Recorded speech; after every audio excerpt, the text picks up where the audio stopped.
우리 옆에 계신 분과 인사하겠습니다. 하나님이 우리와 함께 계십니다. 우리 안에 예수님 계십니다. 우리 옆에 성령님 계십니다. 오늘은 정말 뭔가 제 자신에게, 사실 제 개인에게 참 뭔가 뜻깊고 의미 있는 날인 것 같습니다.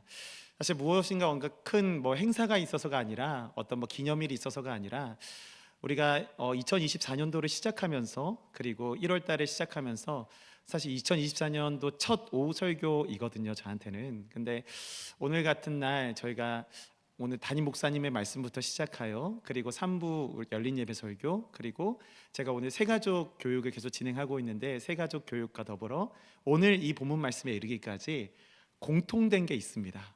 그것이 바로 하나님이 하나님이시다는 겁니다.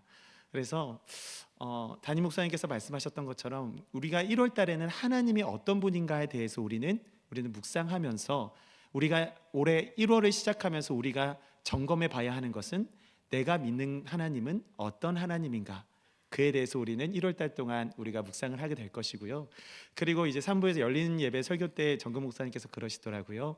우리가 1월 달에 어떤 설교를 하면서 어떤 설교를 해야 할까 고민을 해보시다가, 우리의 믿음은 어떤 믿음인가, 우리의 믿음을 한번 점검해보고 갔으면 좋겠다라는 설교를 하셨습니다. 그리고 제가 이제 새가족 교육에 있어서 오늘의 어떤 말씀을 나눴냐면, 구원에 대한 이야기를 나눴는데요. 이 구원에 대한 이야기를 나누면서 우리에게 구원을 주신 분은 누구이신가, 즉 다시 말해 우리가 믿는 하나님, 나에게 구원을 주신 하나님은 어떤 분이신가에 대한 내용을 다루었습니다. 그리고 오늘 오후 설교 제목을 보셨어도 아시겠지만 동일한 그 흐름 안에 있는 말씀입니다. 우리 한번 그 말씀 제목 한번 읽어볼까요? 함께 읽겠습니다. 시작. 당신 곁에 누가 있나요? 당신 곁에 누가 있나요? 사실 제가 설교 말씀에 설교를 준비하면서, 어제 설교를 준비를 딱 마치고 담임 목사님께서 설교 원고를 주십니다. 그 원고를 가지고 이제 밤에 저희가 자막 작업을 진행을 하거든요. 자막 작업을 진행하면서 깜짝 놀랐습니다. 제가 준비한 설교의 결론을 이미 담임 목사님께서 다 말씀을 해주신 거예요. 그런데 어떻게 보면 우리는 정말 내가 믿는 하나님이 어떤 분인가, 그리고 내가 믿는 하나님, 그리고 나에게 오신 하나님, 내가 만난 하나님을 점검해 본다는 것은 100번, 수백 번, 수천 번을 되돌아봐도 아깝지 않은 시간입니다. 정말 이 시간 우리가 이 말씀에 대하여 우리 함께 묵상하며, 함께 우리가 말씀을 나누면서 다시 한 번 더 내가 믿는 하나님은 어떤 하나님이신가, 내 곁에 계신다고 약속해 주시며 여전히 나와 동행하여 주시고 변함없이 동일한 모습으로 나와 함께 하신 하나님이 어떤 분이신가를 점검해 볼 수 있는 시간이 되기를 소망합니다. 여러분에게 질문 한 가지를 던져드리고 싶습니다. 여러분 곁에 누가 있으십니까? 하나님이 계시죠? 맞습니다. 근데 실질적으로 지금 여러분 곁에 누가 계십니까? 네, 전도연 그렇습니다. 성도님도 계시고요, 장로님 계시고, 집사님 계시고, 그리고 또 이제 권사님 계시고, 여러 성도님들 계십니다. 근데 또 한 번 다시 이런 질문을 드리겠습니다. 여러분에게 진짜 곁에 누가 계십니까? 그렇죠. 가족이 있으실 수도 있고요, 친구가 있을 수도 있고, 뭔가 의지가 되는 동료가 있을 수도 있습니다. 그렇습니다. 이 질문 안에서는 내 곁에 누가 있는가라는 본질적인 질문을 내 스스로에게 던져봤을 때, 아니 누군가가 내게 던져봤을 때 그 질문은 너무나도 다양하게 표출될 수가 있습니다. 먼저 질문 드렸을 때 답변하셨던 것처럼 당장 옆에 계신 분들의 그 모습이 생각날 수도 있고요, 당장 내 곁에 누가 있는가를 생각해 보면 지금 이 순간 내가 가장 의지할 수 있는 사람, 그 사람이 먼저 떠올리시는 분도 계실 겁니다. 그리고 지금 이 순간 오늘 말씀처럼 하루 종일 말씀을 들어서 그것에 대해서 묵상하고 생각하고 계신 분들은 나의 하나님 되신 나의 하나님께서 내 곁에 계실 거야, 이렇게 고백하시는 분들도 계실 겁니다. 그렇습니다. 여러분, 곁에 있다라는 것은 다른 것이 아닙니다.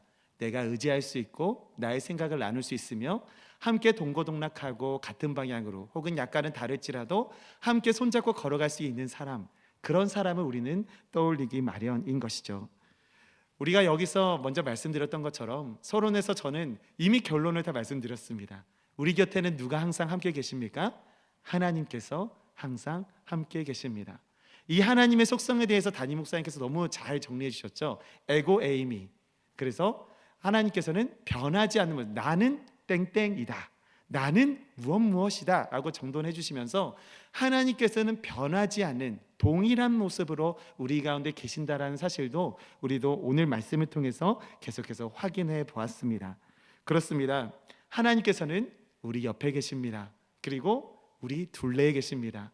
그리고 항상 우리 위에 계시고 우리 아래에 계시며 항상 언제 어디서든지 어느 순간에서든지 과거로부터 현재 그리고 앞으로의 장차 도래할 하나님의 나라이기까지 그 모든 시간과 모든 환경과 모든 장소 속에 변함없이 자리를 비우지 아니하시고 우리와 함께 하시는 분이 바로 우리 하나님이십니다. 코로나 시국을 보내면서 우리가 또한 그것을 극복해 왔습니다. 우리가 그것을 극복해 오면서 극복하는 과정 속에 다시금 소중하게 떠오르는 것들이 있었습니다. 그것이 무엇이었냐면, 한편으로는 자신의 건강을 되돌아보게 되었다라고 이전에 제가 설교에서 한번 말씀드린 적 있는 것 같아요. 마스크를 써보니 마스크를 쓰고 숨 쉬다 보니 자신의 입냄새가 너무 크게 맡아져서 내가 속이 안 좋구나, 내 위가 안 좋구나, 이것을 통해서 건강검진에 대한 붐이 일어났던 적이 있었습니다. 그것에서부터 뭔가 내가 소중함을 다시 여기게 되는 그 기점이 바로 코로나라는 그런 특수한 상황 때문에 우리가 깨달은 바가 있었는데요. 신앙인에게 있어서도 뭔가 소중하게, 또 교회에 있어서도 소중한 것이 있었구나라는 것을 깨닫게 되는 것이 하나가 있었는데, 그것이 무엇이었냐면은 함께함의 즐거움입니다. 함께함의 즐거움. 여러분, 코로나 시국에 여러분들 어떻게 예배하셨습니까? 뿔뿔이 흩어져서 예배했습니다. 혼자서 가정에서 인터넷을 보고 유튜브를 통해서 혹은 교회 홈페이지를 통해서 함께 예배했습니다. 물론 우리는 예배의 끈을 놓지 않기 위해서 발버둥 쳤습니다. 그 예배에 너무나도 소중해서 어떻게든 내가 하나님의 말씀에 가까이 들으려고 우리 교회, 우리 목사님, 우리 교회 담임 목사님의 그리고 교육자들의 설교뿐만 아니라 이곳저곳 수없이 많이 넘쳐나는 설교들을 들으면서 나의 부족한 영성, 내가 갈급한 하나님의 말씀을 채워갔던 그런 시기가 우리 가운데 있었습니다.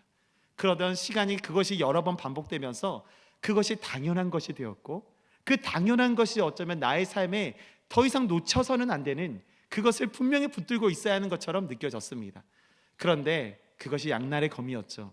다시 대면이 다시 시작되면서 자, 여러분 교회로 모이십시오 하는데 망설임이 생겨나는 겁니다. 어떤 망설임입니까? 모이는 것에 대한 망설임이 생겨났던 것입니다.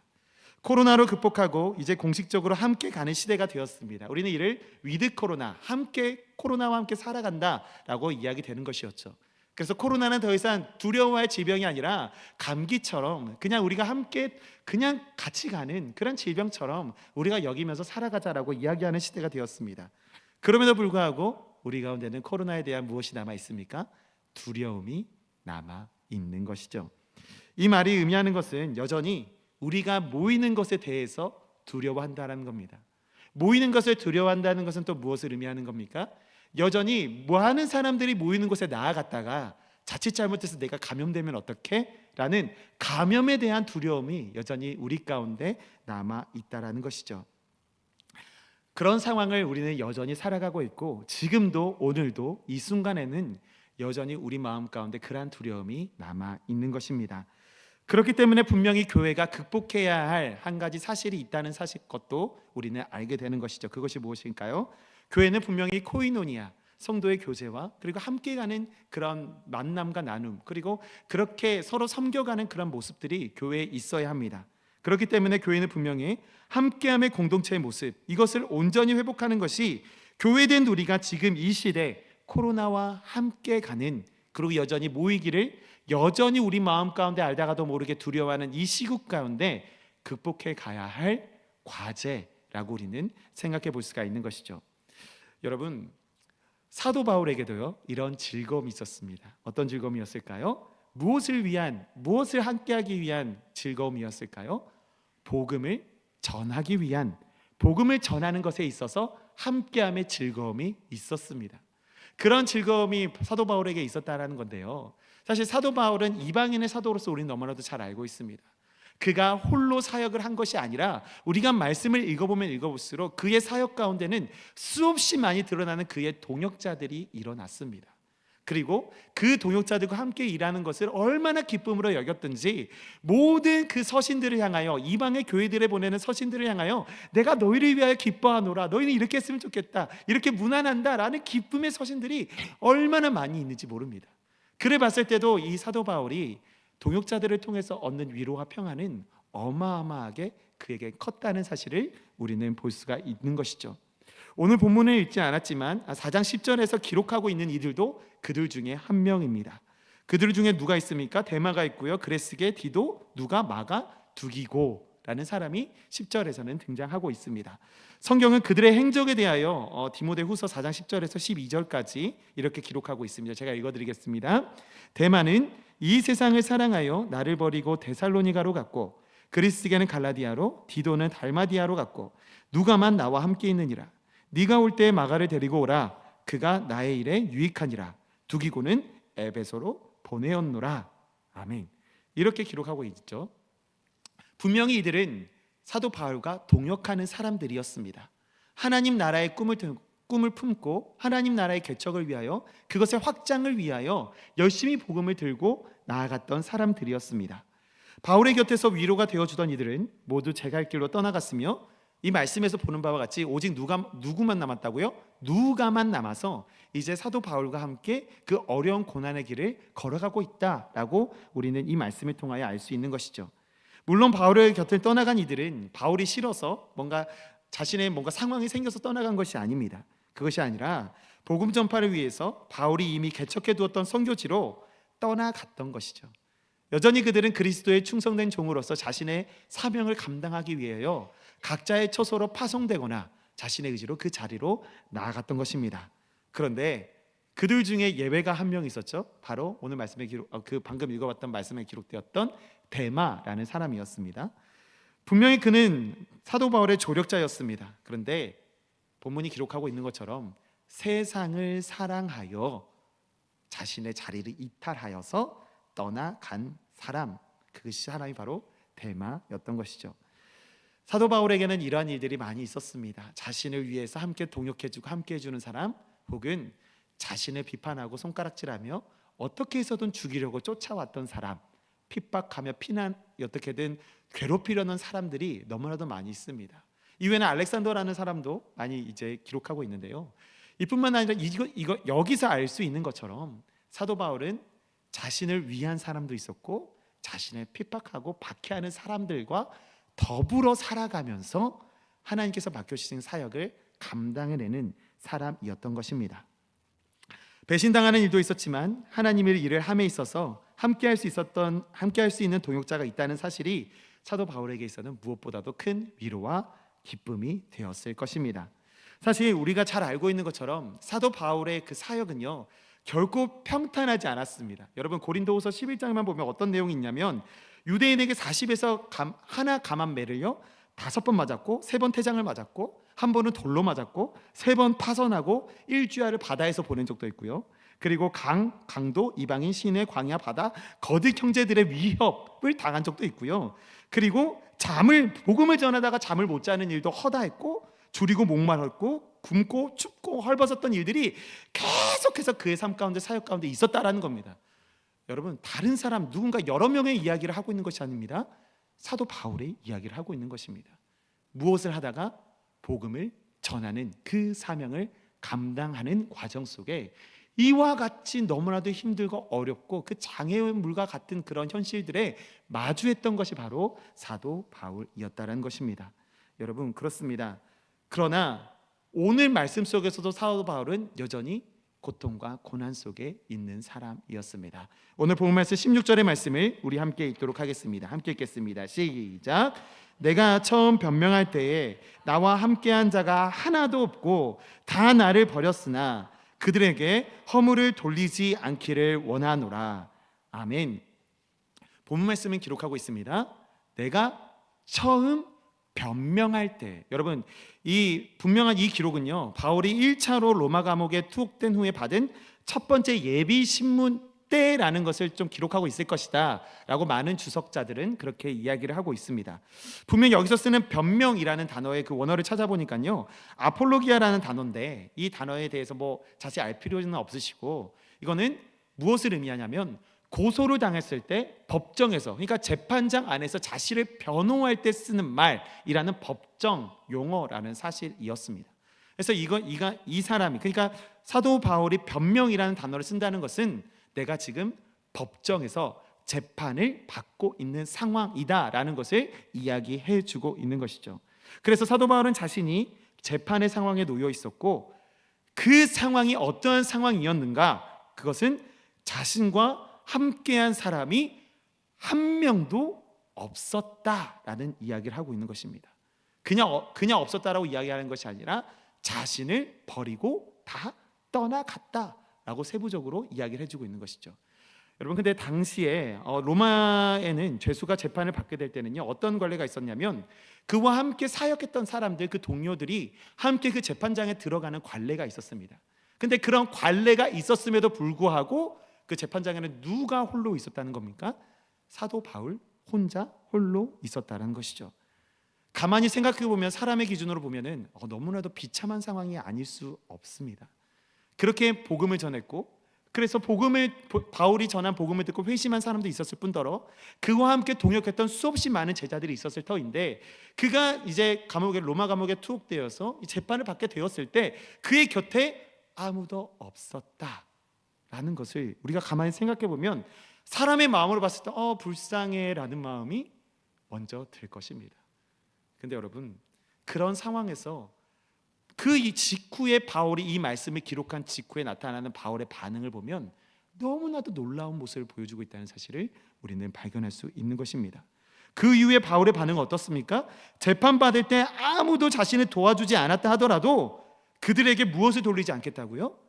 허물을 돌리지 않겠다라고 이야기를 하는 겁니다. 내가 아무리 억울하고, 내가 아무리 혼자서 외롭고 쓸쓸한 그런 재판의 싸움, 그런 법정 싸움을 한다 하더라도 나는 그들에게 허물을 돌리지 않겠다라고 이야기를 하고 있는 것입니다. 홀로 남겨져 버림받은 순간이고, 그것을 뼈저리게 경험하고 있는 그 바울이 그런 상황 속에서 어떻게 자신을 홀로 버려둔 이들에게 나는 너희들의 죄를, 너희들의 허물을 너희들에게 돌리지 않겠다라고 이야기를 할 수 있었던 것인가?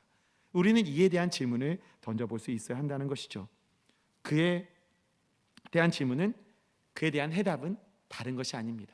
그가 이렇게 이야기할 수 있는 것은 바로 17절에 드러나 있습니다. 우리 함께 17절의 말씀 함께 읽겠습니다. 시작. 주께서 내 곁에 서서 나에게 힘을 주심은 나로 말미암아 선포된 말씀이 온전히 전파되어 모든 이방인이 듣게 하려 하심이니 내가 사자의 입에서 건짐을 받았느니라. 아멘. 그가 자신을 떠난 이들, 자신을 버리고 나아갔던 이들을 정죄하지 않을 수 있던 이유가 무엇입니까? 주께서 그의 곁에 서서 그와 함께 하여 주셨기 때문입니다. 그에게 힘을 주셨기 때문입니다. 바울의 이 고백은 마치 누군가를 떠오르게 합니다. 무엇일까요? 바로 십자가상에 매달려 계셨던 예수님의 모습을 떠오르게 합니다. 누가복음 23장 34절에는 이렇게 기록하고 있습니다. 이에 예수께서 이르시되 아버지 저들을 사하여 주옵소서, 자기들이 하는 것을 알지 못함이니이다 하시더라. 자신을 핍박하고 침을 뱉고 때리고 그렇게 너무나도 자신을 괴롭히는 많은 사람들에게 예수님은 말씀하셨습니다. 주님, 저들을 용서하여 주십시오. 자기들이 하는 일이 무엇인지 알지 못합니다. 그렇게 용서하셨던 그 모습이 이 사도 바울의 이 모습 가운데서도 비춰진다는 겁니다. 십자가의 도를 따라갔던 이 바울에게는 분명히 수없이 많은 동역자들이 있었습니다. 그를 통해 회심했던 많은 사람들이 있었을 겁니다. 그렇게 스치듯 지나가는 많은 사람들이 있었지만 당장 도움이 되는 사람이 아무도 없었을 때 그가 당당히 자신을 변론하고 하나님의 그 이름에 대하여 온전히 서 있을 수 있었던 이유는 다른 것이 아닙니다. 주께서 그와 함께 계셨기 때문입니다. 그가 담대히 복음과 자신에 대하여 변증할 수 있었던 분명한 근거는 주께서 그의 곁에 있으셨다는 그 믿음이 사도 바울에게 있었던 것입니다. 사도 바울은 그 법정에서 싸웁니다. 변론을 하죠. 그리고 풀려나게 됩니다. 사자의 소굴에서 그 입에서 건짐을 받습니다. 그 모든 것이 다 자신의 능력이 아니라, 화려한 언변이 아니라 주께서 나와 함께 계셨기 때문에 이것이 가능했음을 오늘 말씀을 통하여 고백하고 그리고 선포하고 있는 것입니다. 이 믿음의 확실한 능력에 대하여 사도 바울은 이 서신을 통해 디모데에게 앞으로 여전히 험난한 사역을 감당한 사랑하는 동역자의 아들 같은 디모데에게 위로와 격려의 말을 전달하고 있는 것입니다. 우리가 잘 알고 있는 것처럼 디모데후서는 전해져 오는 바울의 서신들 중에 가장 최후에 기록된 서신입니다. 한편으로 이 서신은 사도 바울의 유언과 같은, 즉 죽음을 앞에 두고 있는 사도 바울이 마지막으로 쓴 서신이라고 우리는 잘 알고 있습니다. 죽음을 눈앞에 둔 바울은 자신의 주변 사정과 더불어서 그의 생애 회고담, 이것을 담담하게 그 담담한 필체로 서술하면서 하나님께서 자신을 어떻게 보호하셨고 또 묶임받았을 때 어떻게 석방하셨는지, 또 그를 통하여 어떻게 복음의 확장을 이어가셨는지, 그것을 회상하는 것들을 쭉 나열하면서 디모데야, 하나님께서 이렇게 일하니까 너도 절대 소망 잃지 말고 너의 일을 잘 감당하기 바란다 라는 메시지를 이 디모데 후서를 통하여 전달해 주고 있는 것이죠. 영원한 보호와 천국의 영광을 체험하게 될 것이라는 그 확신에 찬 간증을 디모데에게도 전달하여서 그를 위로하고 그 모든 이 서신을 돌려보는 모든 성도들에게 선포하면서 험난하고 고난당하는 이 시대 가운데 그리스도인들이 당당하게 위로받고 서 있을 수 있는 이유가 주께서 우리와 여전히 함께 계신다라는 그 사실을 전달해주고 있는 그 목적이 바로 이 서신에 담겨 있는 것입니다. 사랑하는 여러분, 사도 바울의 이 모든 간증과 고백의 중심은 다른 것에 있지 않았습니다. 그것은 바로 그의 옆에 서서 함께 하시는 주님을 바라보는 것에서 그의 간증과 고백은 시작될 수 있었습니다. 이 믿음이 바로 그의 모든 삶을 지배했던 것입니다. 사람의 판단과 사람의 기준으로는 가히 해내지 못했던 그 모든 일들이 가능했었던 이유, 그것은 바로 주님과 동행을 선포하는 그런 바울의 믿음이 그에게 자리 잡고 있었기 때문입니다. 주님과 동행을 선포하는 바울의 고백은 또 이렇게 이어집니다. 우리 18절의 말씀 우리 함께 읽겠습니다. 시작. 주께서 나를 모든 악한 일에서 건져내시고 또 그의 천국에 들어가도록 구원하시리니 그에게 영광이 세세 무궁토록 있을지어다. 아멘. 이것이 우리 모두의 고백이 되기를 축원합니다. 내 곁에 아무도 없다고 느껴질 때도 있습니다. 홀로 외롭게 고통스럽게 정말 홀로 있다고 생각될 때도 있습니다. 그러나 우리 곁에는 언제나 동일하신 모습으로 함께 계신 하나님께서 계십니다. 오늘 목사님께서 저희와 함께 나눴던 본문 말씀 중에 임마누엘이라는 단어를 우리는 나눴습니다. 이를 번역한 즉 하나님이 우리와 함께 계시다라는 말씀이었습니다.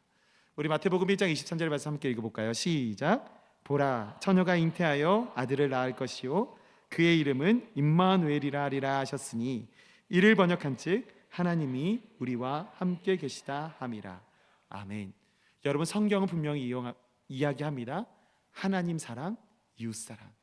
그 하나님 사랑의 결정은 예수 그리스도의 십자가 사건을 통하여 절정에 다다릅니다. 그리고 그가 죽으심으로, 그가 또 부활하심으로, 그리고 장차 다시 오실 것이라는 그 선포하심으로 여전히 우리 가운데 언약으로, 살아계신 부활의 증명으로, 결실로, 죽은 자의 그리고 살아난 자의 첫 열매로 우리 가운데 함께 계시는 분이십니다. 임마누엘의 하나님께서 여전히 저와 여러분들 가운데 함께 계실 것입니다. 주께서 내 곁에 서서 나에게 힘을 주셨음을 그렇게 고백했던 사도 바울을 통해 이방에 하나님의 복음의 역사가 꽃피었던 것처럼 그분이, 그 하나님께서, 우리 삼위일체 그 하나님께서 나와 그리고 우리와 동행하심을 믿는 믿음으로 은혜의 결실을 맺어가는 2024년도가 되기를 간절히 기도하며 소망합니다. 그런 우리의 삶이 되기를 바랍니다. 이렇게 날마다 주님께 배워가며 주님과 동행하는 날마다 그 순간순간이 되기를 날마다 기도하는 마음으로 하루하루를 살아가는 저와 여러분 되기를 간절히 바랍니다. 기도하시겠습니다.